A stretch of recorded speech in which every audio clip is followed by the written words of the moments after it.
We got another Assassin's Creed related video here, courtesy of Watch Mojo. I think my channel is becoming more and more Assassin's Creed and less centered around mechas.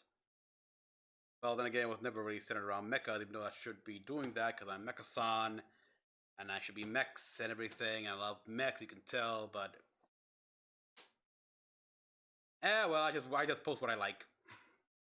Anyhow, it's a top 10 best Assassin's Creed villains. Cesare Borgia's gonna be number one, isn't he? Because, yeah, that guy. I mean, his entrance alone in Brotherhood pretty much sold how much of a wicked bastard he is. Like, he killed Mario! He killed Mario! And he had an affair with his sis. Ugh. And, he literally thought himself above everyone. Like, he was almost like a god without saying it. Like, if he wants, if he can take, he takes. That kind of stuff here. He was just the worst. But there are worse people as well here. I mean, there's Rodrigo Borgia, Cesare's father, who killed Ezio's family. Al-Mualim, the mentor from AC, he betrayed us, used us and everything, and wow. Germain from Unity, who this is the guy who pretty much orchestrated Delasaire's death, a father-like figure to Arno Dorian, and he managed to trick Arno to like kill one of his opposition, in the Templar Order here, so he could better take control. Oh, we got in this video right here, Black Bart again, the sage. But he doesn't really come in until much later in the story. I mean, yeah, at least it doesn't play a bigger role.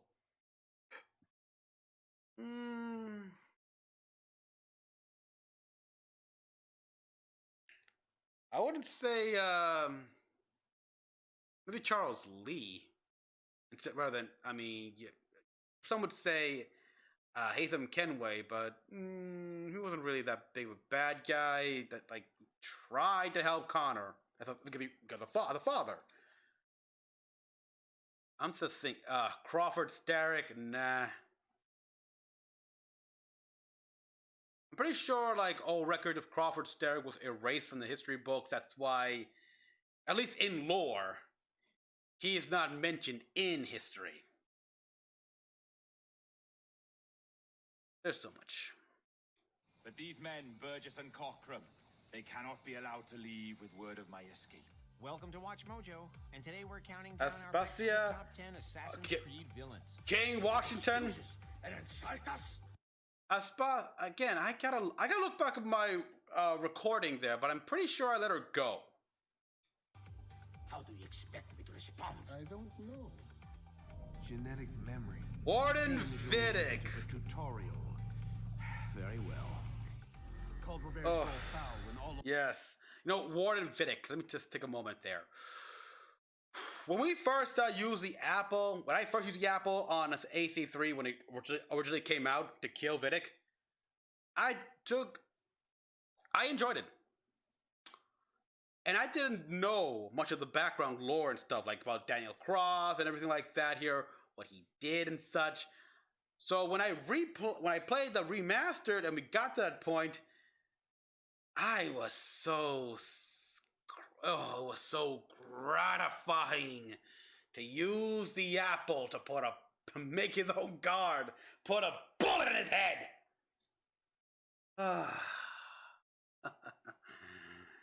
He underestimated us. Along it was yours as well. I've never been much good at sharing.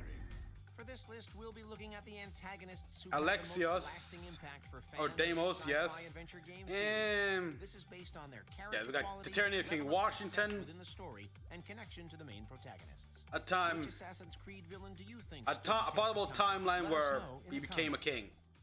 Number 10, Crawford Starrick, Assassin's Creed Yeah. Syndicate. Smart start. This is an obvious start right now. Works day and night so that we may drink this. I mean, seriously, they toppled you within a year. That's not a joke, people. The Fry twins took down the Templars' control of London in 1 year. That's within the same year. It wasn't like okay, they arrived in the start of 1865 and they took him down in 1866. No, it's the same year. It's like they took it down the entire operation in like a few months. I mean, what the hell? What did the Templars just become fat and lazy after being in control of London for 100 years? This miracle, this tea. After years of presenting antagonists with blurred lines between good and evil, Assassin's Creed Syndicate featured Crawford Starrick, a Templar whose villainy is without question. Starrick's pursuit of Templar dominance is purely to feed his hunger for power, which he achieves by making London a city rampant with crime. Today I granted a significant rise to my staff in order to counter inflation. What? I would supply all of London if I could. Although he doesn't have as much depth as some of the other villains, to be fair, his pursuit of power, that was the same as Rodrigo Borgia, at the very least at the start of AC2. Starrick's tendency to chew the scenery and over-the-top mannerisms makes him an entertaining character to watch. He's also a worthy foil to Jacob and Evie, countering their differing personalities with his own brand of ruthless and cunning. Starrick's pursuit of the Shroud is ultimately low in stakes in the series overall, although he proves to be an intimidating villain in his own Not way. really, that Shroud was important. The city belongs to the people. You are but one man. I am at the very top of the order. Number 9. Bartholomew Roberts, Assassin's Creed 4, Black Flag. I see in you a touch of untested genius. Yeah, I mean, again, he wasn't bad, but he came too late. The Sages are reincarnations of the first civilization, with Ata's rebirth as Bartholomew Roberts. First civilization, among the most Ata. Successful pirates. Unlike You most kind of villains, need a Robert's we loyalties wrote the lie script neither there. with the Assassins nor the Templars. A with his short and focus merry only on life. discovering the location of the observatory to find his past life lover, Juno. To accomplish his mission, Roberts plays both Assassins and Templars and reaches his goal, all while maintaining his role as a pirate. Ancient, yes, but nothing supernatural or strange. We'll be masters of the ocean with that. Oh, such ambition. He remains elusive throughout the events of Assassin's Creed 4 Black Flag, and his sharp wit allows him to outsmart those who pursue him. The mystery behind Robert's identity persists even at the game's end, as it's revealed that the Sage is present even in the modern day. You notice the amulet here that's supposed to be like a picture of a representation of Juno? Representation? That's all you should ever be. Number 8. Aspasia. Assassin's Creed Odyssey. I couldn't help but notice your talent for debate. Well done. Socrates is an interesting character. The Cult of Cosmos serves as the antagonistic group of Assassin's Creed Odyssey, using Cassandra's brother Alexios as their main weapon against her. Cassandra decides to hunt down the many members of the faction, whose leader's identity is shrouded in mystery until the end of the game. What are you doing here? She's the... You killed the last member of the cult. Well, just about. What? The reveal of Aspasia as the leader serves as a huge twist, having been Cassandra's ally for the majority of the game.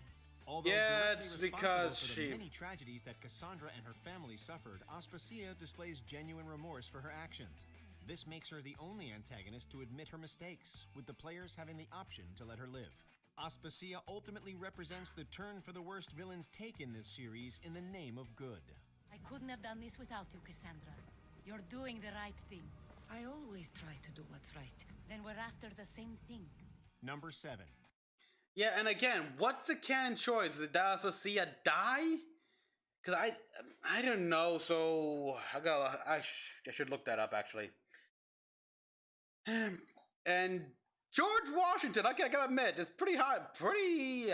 I would have had it a bit low, maybe take the place of Aspasia, because this is just a what could have been. George Washington, Assassin's Creed 3, The Tyranny of George Washington. But we have a greater purpose that will unite us and lift us above these trifling troubles. George Washington's role in Assassin's Creed 3 isn't in a positive light due to his authorization of the attack on Connor's village. However, he truly takes on the role of the villain in the game's DLC, taking place in an alternate reality where he becomes mad with power through an Apple of Eden. Our nation shall rise. Yeah, the one he got in Yorktown. As the greatest of all. There was an Apple of Eden in Yorktown this whole time. Dubbing himself King of America, Washington begins a tyrannical. Thank you, Freemason, for bringing that along. A god amongst men. Due to the fact that this completely alters the history we know, the villainous George Washington is a character hard to predict, as his actions become reprehensible enough for Connor to intervene and defeat him. The president's turn for the worst is a reminder of how the pieces of Eden corrupt men to fiendish lengths. But you didn't answer the question. I am the only king here! Number 6, Deimos, Assassin's Creed Odyssey. The artifact will expose them.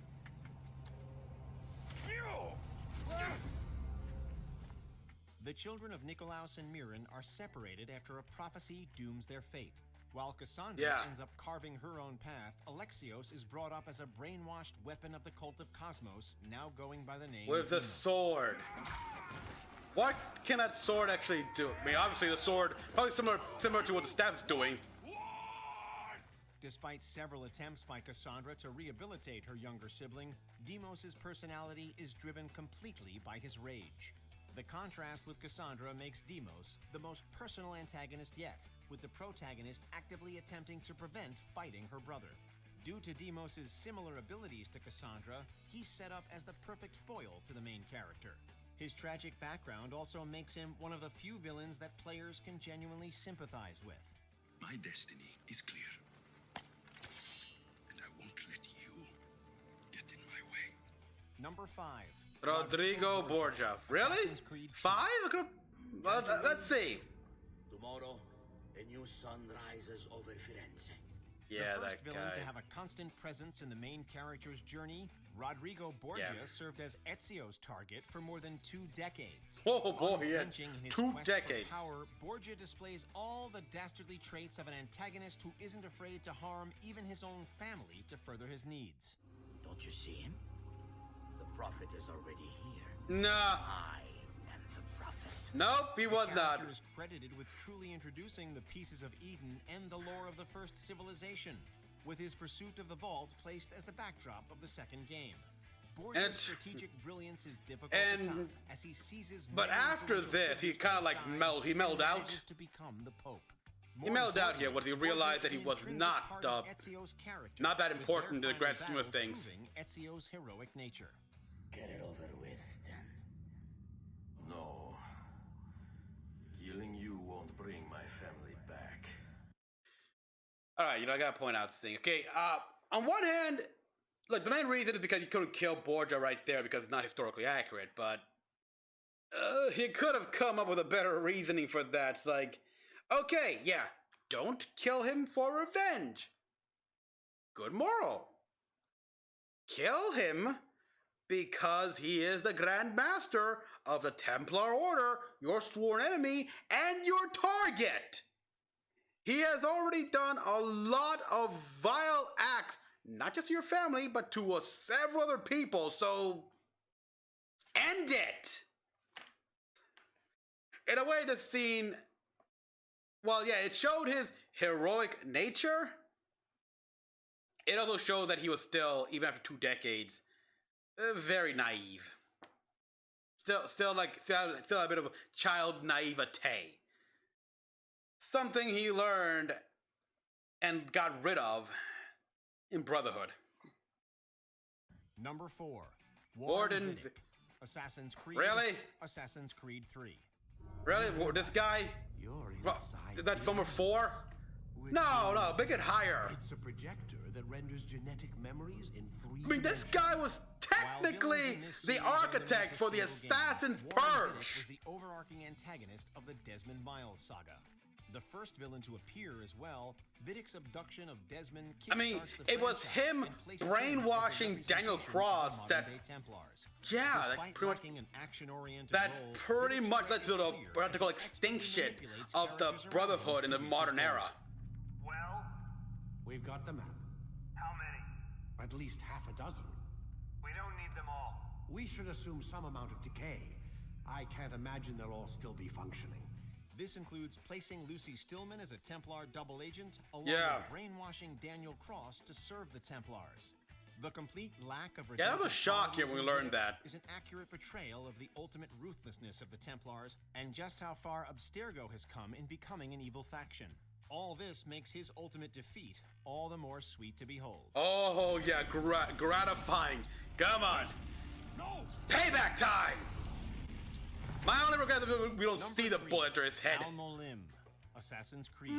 You play a dangerous game! I assure you, this is no game. The plot of the first game has Although I Altair did like seeks that the lives mechanic of here 9 with the Templars glitching on the screen. orders of Like, Mentor you press the Al-Molim. button when a story glitch makes it happens, you get a seem that better Altair angle has a of chance to redeem himself like the for his events and stuff mistakes like that. Until a twist reveals Al-Molim as a secret Templar all along. Well, no, he was not a Templar. Proof of what? They even make that quite clear in the game here. Like if you look through the computer in Rogue. A shrewd tactician But- and master manipulator, Al-Molim tricks Altair into taking out his co-conspirators in order to wield the power of the Yeah, he Apple of loses Eden sight. all for himself. He loses The sight battle on between Al-Molim everything. and Altair is the greatest portrayal of the power of the pieces of Eden, with Al-Molim's phantoms reflecting his devious nature. His Illusions. actions effectively shatter the Illusions faith of made integrity, proving how made strong physical. both the assassins and the Templars around.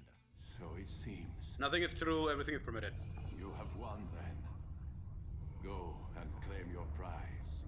Number 2, Cesare Borgia. Number Assassin's 2? Creed Brotherhood. Okay, now I'm really interested in number 1 is. But I have the army, so I am making the decisions. After Ezio defeats Rodrigo Borgia, his son Cesare continues his antagonism of the assassins. Unlike Rodrigo, Yeah. Cesare prefers domination through the forces at his disposal, directly causing great tragedy to Ezio by seizing his own 1507. of Monteregione.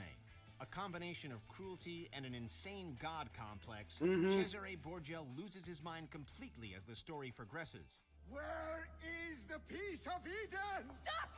I know where it is! And you did not tell me he had taken it?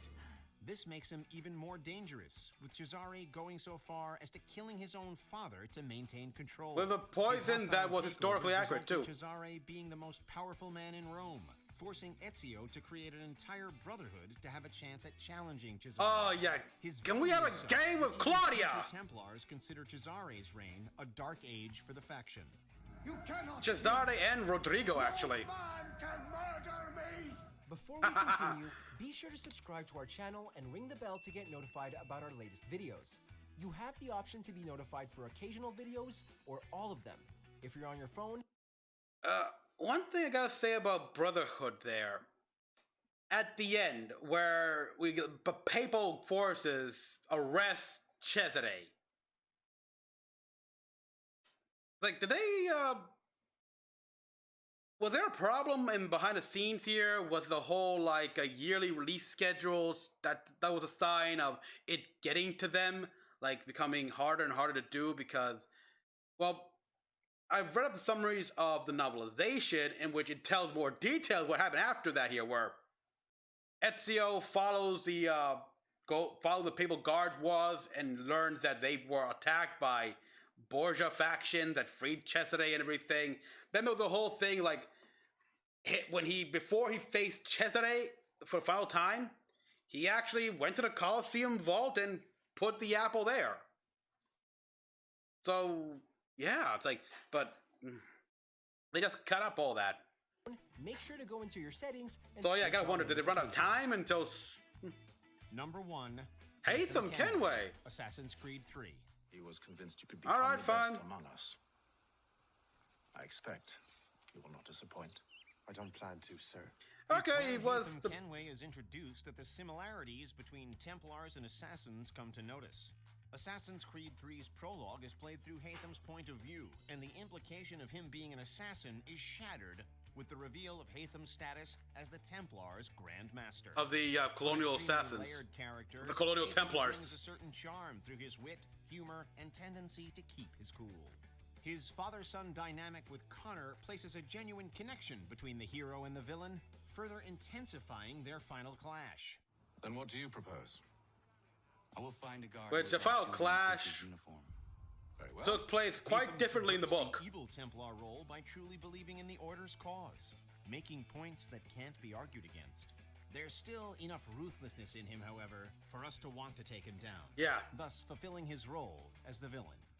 Still, I'm proud of you in a way.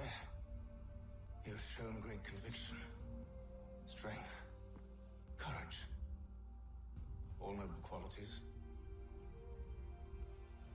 I should have killed you long ago. I feel like rereading For that. awesome gaming content? Be sure to check.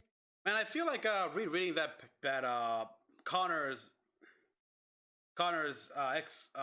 entry in the journal here, which tells of how the actual fight between him and his father, the final fight, actually went, and yeah, he is a better villain here. He is one of the best villains, actually, better because he exemplified the more positive aspects. So he brought a different light to what the Templar Order is, what it's supposed to represent. So, but he still was ruthless here. So he wasn't exactly an exception to the norm, but more of like the Order, the ideals of the Order in its purest state.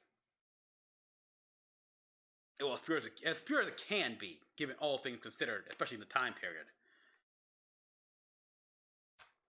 Much of that had to do with the fact of what he remembered from his father, Edward Kenway, and what he's taught him.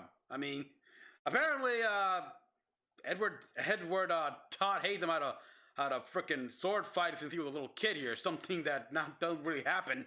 So, yeah. Overall, some lists surprised me and stuff like that, but yeah, it all makes sense now. Like, around the middle sections, I kind of reordered it, but beginning, and then especially the end right here, especially the final three, perfect sense. So yeah, everyone, thank you all for watching that. Damn. Oh boy, and again, I'd like to announce as well that I do plan on replaying all of the Ezio games on my PS3 when I get the chance. I still remembered how I had a vote going on a while ago in which trilogy would you like me to play, and a majority of you guys voted for Assassin's Creed: The Ezio Trilogy. So, yeah. Until the next one, everyone, or something. I'm sorry, but yeah, this is I'm remembering a lot of stuff, and it's not lost. Although it's not lost to me. Not a single entry for Origins. So I guess that means Origins had the worst bosses. I mean, I guess so. I mean, the main characters here, the heroes, were very compelling, especially with their drive for revenge. So yeah, not a single boss for Origins. In fact, also, there wasn't Revelations. There was none for Revelations.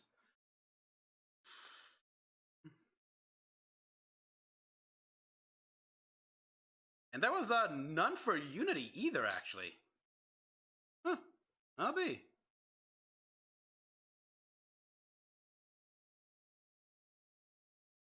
Yeah. So, yeah. Revelations, Unity, and Origins. And also Liberation. No mention of any boss from any villains from that game.